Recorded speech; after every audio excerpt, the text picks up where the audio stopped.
Hello, welcome to Smart Investing, everyone. I'm Albert, the host of the channel, and today is February 27th, Sunday. We're close to the last day of February. It is 10:33 p.m. in Florida. I'm on the East Coast. So, what can I say? I don't even know where to start, to be honest. Um, this month has been one heck of a ride, one heck of a drop. Uh, this past week has been very volatile, very insane.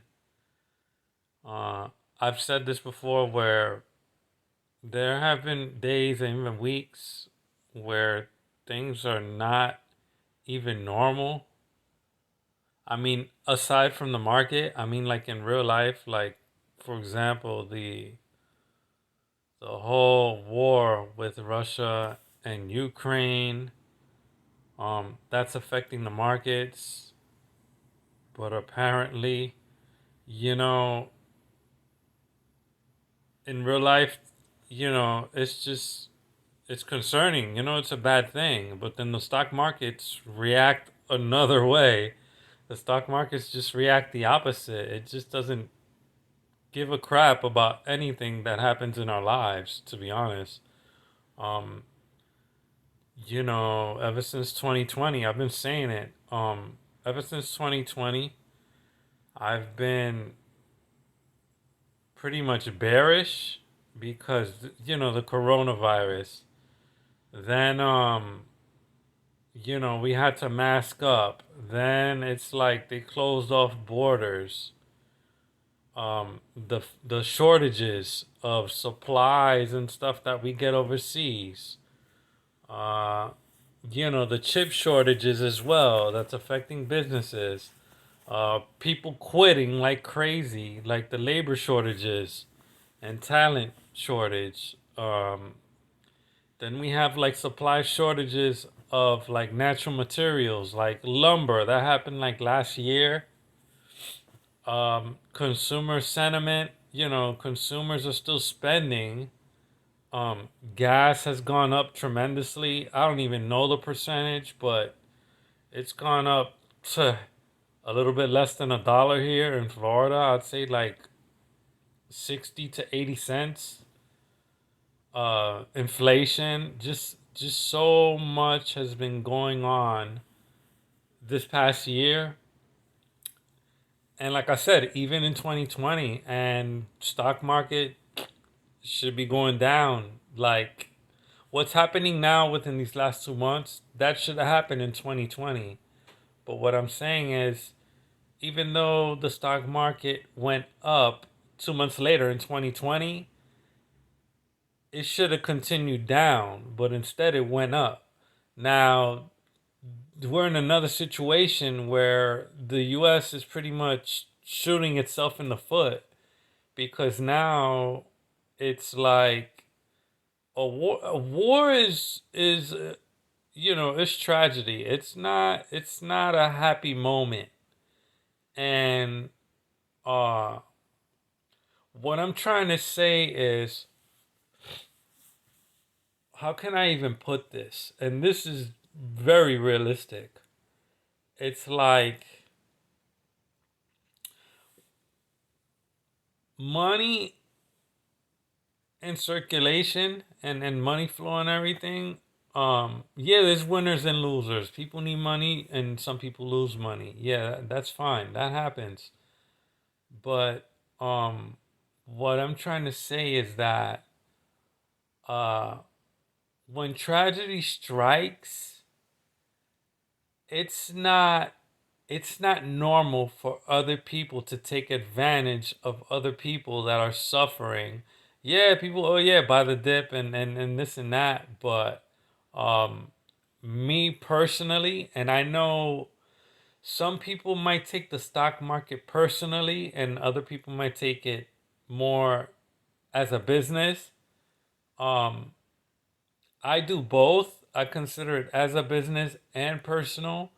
At this moment, I'm considering it more personal at this moment because um, even before investing, what I'm trying to say is there any morality? Are there any rules? Are there any guidelines that you do and do not uh like, or what lines do you not cross where it seems like,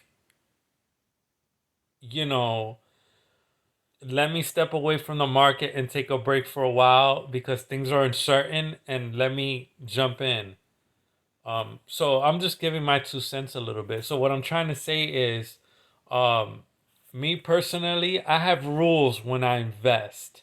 I don't take advantage of people when they're suffering in other countries.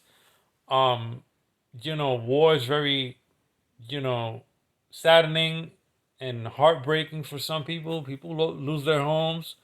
Um, and we're just falling into this mentality where people just don't care about anything anymore. And, this goes beyond investing. It's like there are rules to being a human, there's rules and laws as to what you can do in life and what you can't do in life. And when it comes to money, everybody's just starting to be greedy. And now I just see all this commotion about how people are investing, and I don't listen to other people. I make my own decisions. But what I'm trying to say is that there are rules and there are standards to investing. I take this very personally, and I think people should be accountable as to, okay, fine, um people are suffering, fine, whatever happens happens. But people go into a mode where people are just so greedy, and like you don't even care about anything anymore, and you just want to make money, and that's all you care about, and you're not even thinking about what's going on in that country. Now let me say this: if it was the other way around and we were the ones screwed and going in a down market, wouldn't we feel kind of bad and say, hey, you know what, let me step away from the market, do what I have to do, and things are getting pretty bad. Things are already bad. So what I'm trying to say is, I apply rules to myself. I have very strict rules as to what I do, um, when I invest, and I think that's what makes me uh more accurate as to anybody else. It's not being me being emotional. It's me applying rules and having a certain order as to say yes and no to certain things. And this is a moment where I can't really say yes to a lot of things. Markets are uncertain. People, I understand they're trying to take advantage of the dip and the drops that's been going on weeks. We still have the Fed trying to bump up interest rates in the next few weeks. I'm gonna wait up for that. Uh, I'm gonna try to see what happens in the next few weeks because things are really gonna get ugly in the next few weeks if the Fed thinks about raising rates, and if I think what they're gonna do, what they're gonna do, which is raise rates, it's gonna get ugly, and depending on the interest rate. So anybody who's buying the dip now, I warn you, it's gonna get even uglier, and it's gonna shoot you right back in the foot. So what I'm saying is, even though you bought now, you're gonna lose even more money later on because things are really gonna get worse. Things are really gonna get ugly real fast. Um, I've seen it, and I've been doing this for a few years already, and I've compared um the last 5 years of the charts and the stock market, comparing it to the 2001 charts, and the 1930s charts, and the 80s as well, late 70s and the 80s and all that. So what I'm saying is, things take a while to go up, but when things go downhill in the stock market or in real life, things go downhill very fast in a blink of an eye. So, um, what I can say is from my own experience. Um, but what I'm trying to also say is that um, I'm on the good side of investing. Like I said, I'm not much of a villain because I see the stock market went up the past 2 days, Thursday and Friday. Yeah, that's fine, fine. It went up, but it went up like tremendously. So what I'm saying is that the trend is people are not giving a damn about anything, anyone, and just let me have it all. The greed is just disgusting, in my opinion. Um, it's so disgusting where like I said, um, you just you're willing to screw anybody over to satisfy your own needs and not even think about anyone else. And what people should be doing, and they need to. It's funny because with the rules for investing, there's a bunch of rules that people don't even know. Like for example, and I'm gonna give you a major rule. Uh, we are fortunate here in the U.S. that we are able to take advantage um, if the decision to be made is need be. If you want to make that decision, we're fortunate enough to actually take advantage of other people when they're down. Other countries and other rules that apply don't allow that. So what I'm saying is, um, if you wanted to take advantage of the market in another country, they won't allow that. So we should be fortunate and grateful that we can actually do that because even short selling as well. That's a no no. If you were to move to Europe, or if you have for example, if you have stocks, foreign stocks, I'm not sure. I know if you live in the country, but I'm not sure if you actually own a foreign stock, if they let you short sell on a foreign stock. I'm not sure about that, but I do know that other countries do not allow short selling because it's like you're taking advantage of people, and I do agree with that. And that goes to uh me back saying a few minutes ago that it's wrong to actually take advantage of other people in situations where they're in need, and we're here just laughing it off and enjoying and just kicking back and being greedy, which is the wrong thing. People are just very senseless, and it's crazy. It's just crazy. um, I actually feel bad for people in Ukraine. People had to leave their country, which we are fortunate enough to live in this country. And yeah, I just, my thoughts and prayers are with them. Um, I hope that they can lead normal lives again. I hope that, you know, men, women, and children, I hope they can find some sort of comfort in their desperate times of need right now. While we're here just enjoying, the fruits of our labor and then some.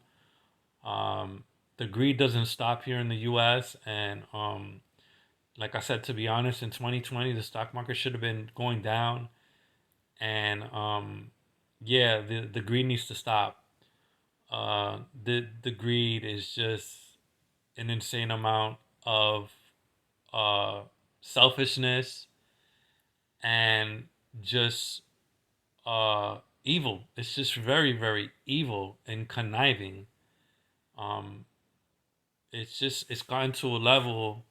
in the stock market. Not only the big leagues, not like I'm talking about major banks. That's typical. They're always greedy, but now it's starting to be even regular investors. So I know for a fact that um, that whole buy the dip mentality, that's like a trend, and I'm sure a lot of people bought last week like crazy. And me personally, I don't really care if I missed out. That's fine. I'll take a hit.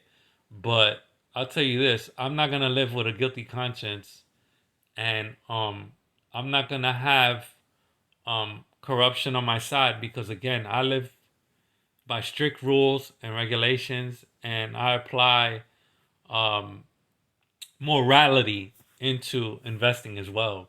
So that's all I want to say, and I really wanted to get that off my chest, because again, I think it's wrong just people investing uh to not even consider other people and other standards and other situations. That's all I really want to say. But again, you know, the truth speaks for itself. So uh, even the downtrend for these 2 months, again, it's only gonna get worse. If you bought this dip right now, um, I can't really just. I mean, I'm not licensed, but I just see it. It's only gonna get worse. Um, I think the stock market's gonna drop this year. I don't know what day, what month, or whatever, but um, I think it's really gonna hit us hard this year. Um, I don't see a best case scenario this year with this whole war thing. Again, this is not something to be taken lightly. Everybody's enjoying it, so yeah, it's just crazy. Um, I just think people need to be more cautious. That's all. Um, my concern and my 2 cents that I can say. So that's all I wanted to say for now for the last 15 minutes. So, anyways, basically, let me continue this video. This video was actually a progress video for the contest that I'm in. So let's bring that up. I'm using stock card this time. I'm not using Webull, guys, for this. So we have here my login. I'm logged in for stock card. And so what I want to say is, okay, so basically the last video I did, so I had an active account about 1.2%. So what happened was that um, I deleted the account from the last video because I realized that the percentage that matters for this contest, and the only thing that really matters for this contest is, come on, load it up. It's not the S&P 500 percentage gain. It's only the average gain that matters. So if you look at these percentages here, let me whip up the pen. So for example, and this is the contest here. This is the contest right here.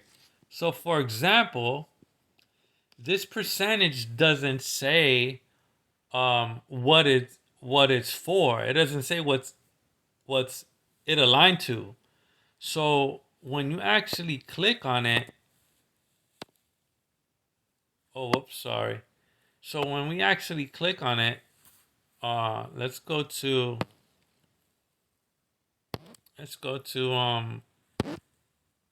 any random person. So let's click on this guy, the one under me.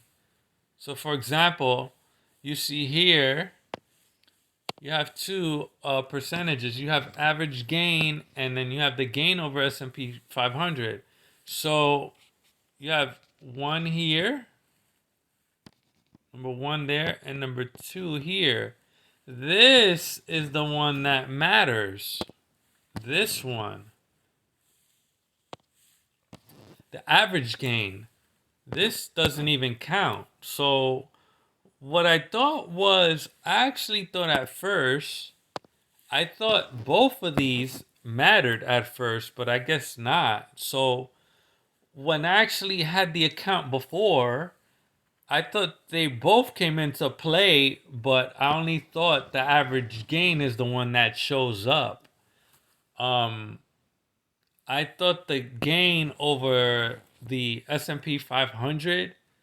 Uh, I I mean, I know that plays a part, but I thought it would be like under a different category. Like I thought they would have like a category for average gains, and it would be sorted out. I don't even know how to explain it or even show it. But I thought they would have a leader. What I'm trying to say is, I thought they had a leaderboard for this, and I thought I had a leaderboard for this, but I guess not. This doesn't even matter. The gain for the S&P 500, and then the other thing too is that, so basically, I'm gonna circle, the factors. So we have this, and the total value portfolio, right? This doesn't even matter, and this doesn't even matter. This is the only thing that matters. So originally, what I had in mind was, uh, I had all three of these, because I thought, before even checking the contest, again, my thought was, and then from my own experience from platforms, I thought they had different categories and leaderboards for each one. But like I said, this is the only one that matters. So, long behold, guess what? And the other thing too, I wasn't taking my portfolio as serious as I should, because again, I didn't think nothing of it. You know, uh when I did it, I wasn't putting my best foot forward, is what I'm trying to say. I wasn't giving it my best. I just kind of joined, and I did it, but I still expect to be in the top 5. Right now I'm number 1, which is a good thing. So what I'm trying to say is too is that, um when I joined, um I only bought certain stocks just to kind of uh be good at every category. I wasn't concentrated on just one category, which was the average gain. So now that I know if it's the average gain, I'm actually uh working on the portfolio not as much. I'm not stressing over it as much like I first started. Since I'm only worrying about percentages. This amount here, I know it looks like crap. It's nothing. I can sure as heck bring that up like 10 times more than that. But I don't want to, because again, that's not a criteria that's required. So we're looking at the portfolio. So first off, let me go like this. So I actually I had to create a new portfolio, and again, I'm putting my best foot forward here till the end of March, and we have 66 contestants now compared to like the last video. I think it was in the 50s. So we have about like 13 to 16 or something like that, either 13 to 16 new contestants. So we have here me right here. I am, hold up, number 1. This is me here.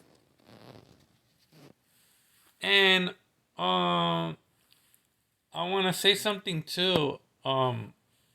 When I had this percentage of 18.1, uh I was actually uh beating the contest. I think I was beating the Bowtie Nation portfolio, Joseph Hogue. I was actually beating the creator's portfolio for a few days. But on Friday, he actually went up by a few percentage points, and that dropped me down.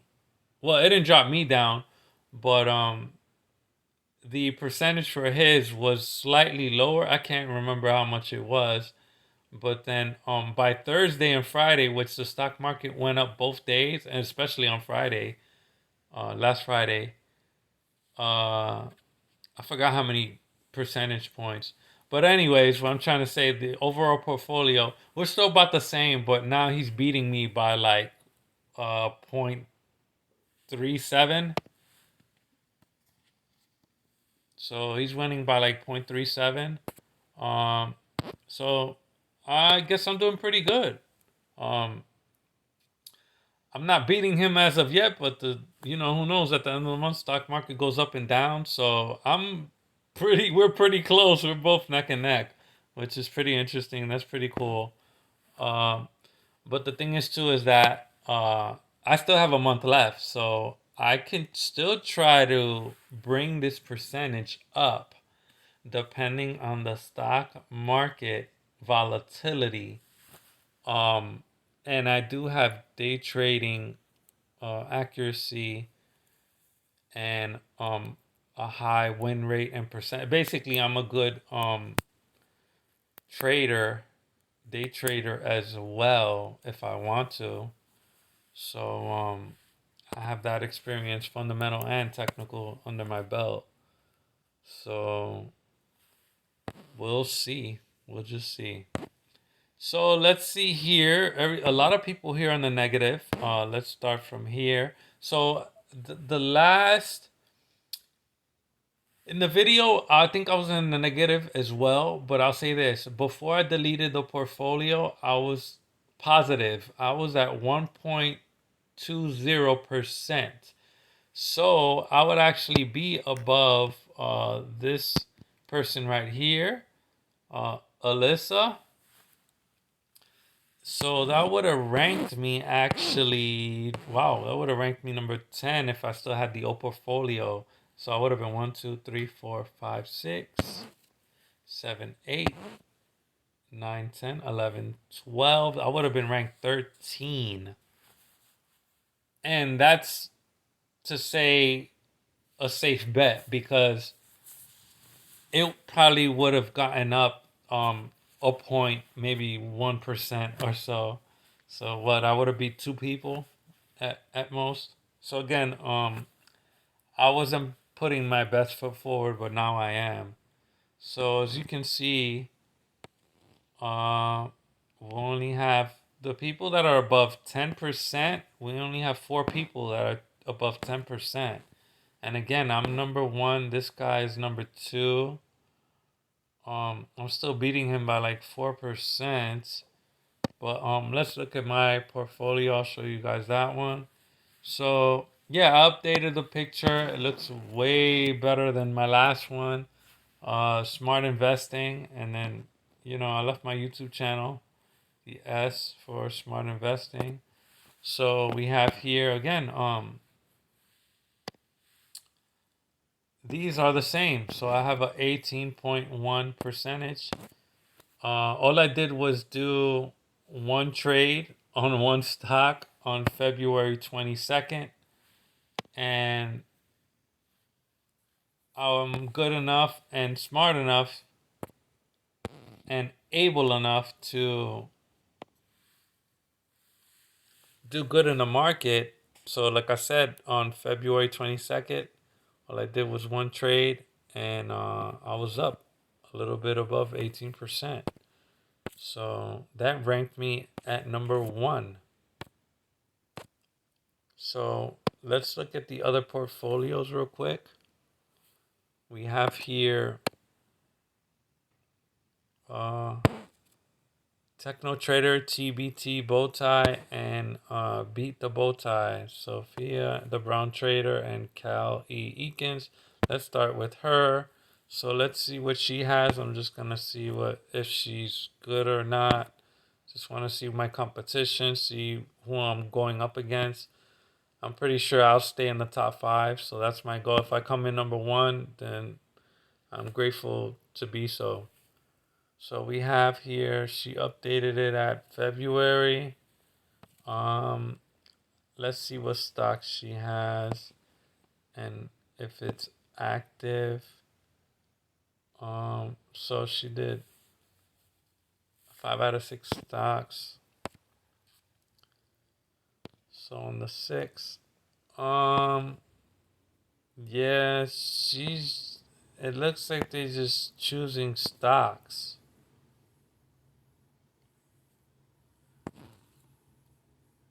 I mean, that's the obvious. They're choosing stocks, but what I'm saying is, it looks like they're just randomly choosing stocks.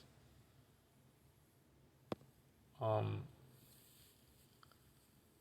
that doesn't look like they're day trading or swing trading or they're not using technicals. Is what I'm trying to say. They're not using technicals. He's using technicals. I saw his portfolio before. Techno Trader. Let's see that. Let's see what he's doing. So average gain 14.5. Portfolio value. Whatever. So okay, he's 9 for 9. So what is he? He got to be doing something easy. Um, yeah, that's exactly my guess. He's using ETFs. Um, that's really easy. Yeah, he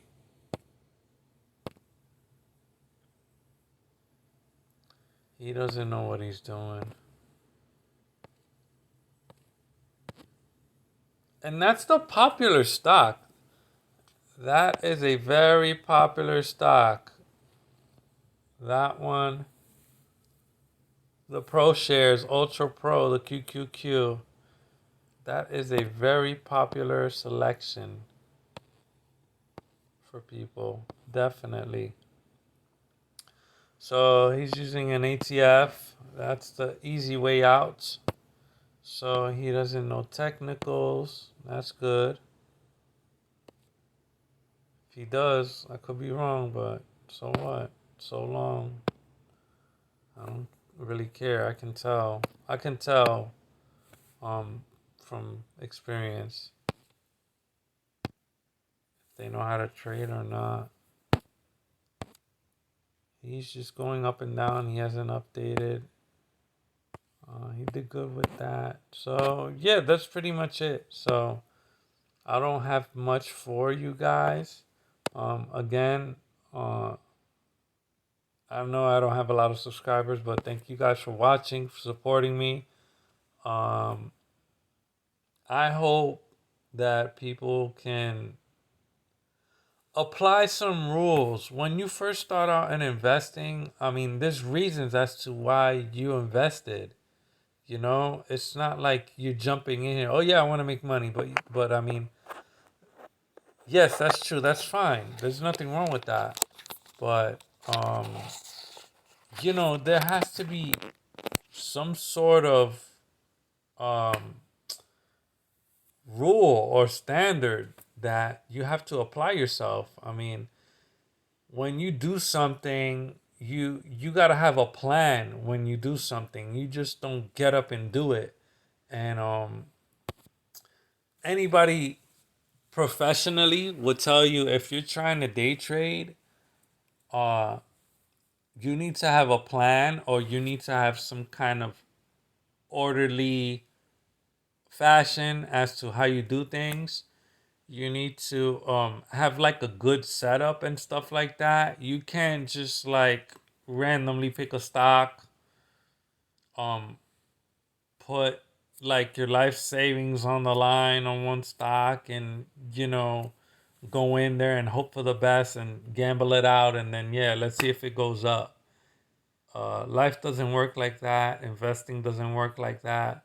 Um, if you decide to take the gamble and play your luck and you do win, then to each their own. Congratulations. Um, Luck doesn't you know stay forever. You know, it doesn't happen just overnight. It takes time for you to be good and to understand the market. It just doesn't come to you like overnight. It takes years of knowledge and things to adapt to. There's always a constant learning, and you have to earn your place to actually be successful in the markets. Uh, I can't really say that I'm like super successful in the markets because I'm not. I'm not here to lie to you. Just being honest. I tend to, and the only reason I'm not right now is because I don't have the capital. Uh, I don't think anybody's rich um, as of right now. You know, and nobody's like a ultra millionaire. And yeah, it's possible to make millions on the market, but again, it takes time over time, whether you day trade or whether you invest. Uh, it's a stepping stone, and again, it's always a learning process. You have to adapt, and again, you have to earn your place and your way to how you do things, um, how you think, and what you do, and that all accumulates into a better uh, person, and you know, lower stress levels, and you know, you trade with a plan, a good setup, and a good mentality, and things will work out because things have been working out for me. So I just, you know, keep a cool head and uh, you know, try to keep on winning, and keep those rules, you know, in place, you know, because that's how things work, even in life. But people just don't apply that into the stock market when they first jump in. And I mean like the retail trader, because even professional traders like for banks, you know, they get tested. Like they have to be licensed and all that, and God knows what else. But yeah, it's a strict process. So we're blessed to actually be retail investors and to have that open door, like you know, platforms like Robinhood and Webull and other platforms that have a lower cost to capital that can provide that to us. You know, for the uh, what do you call that? The you know, they call it the accredited investor, which is which a lot of people are not. You have to have like 1 million of net worth in your bank, and it has to be proofed and processed. And I've gotten acts about that because I've tried to buy uh a private you know, a private contract and stuff with a company and be an investor, but they tell me no because I wasn't accredited. So yeah, it takes money to make money. If you really wanna, you know, take a big gamble like that. So yeah, that's all I gotta say. Again, try to apply some rules and some kind of morality. Um, Whether you want to be the bad guy and you believe in greed, so be it. You know, but whatever, to each their own. But apply some rules. That's all I gotta say, because you know, there's people watching. Uncle Sam's watching. Your broker's watching. Investment bankers are watching. There are a lot of people watching. So remember that.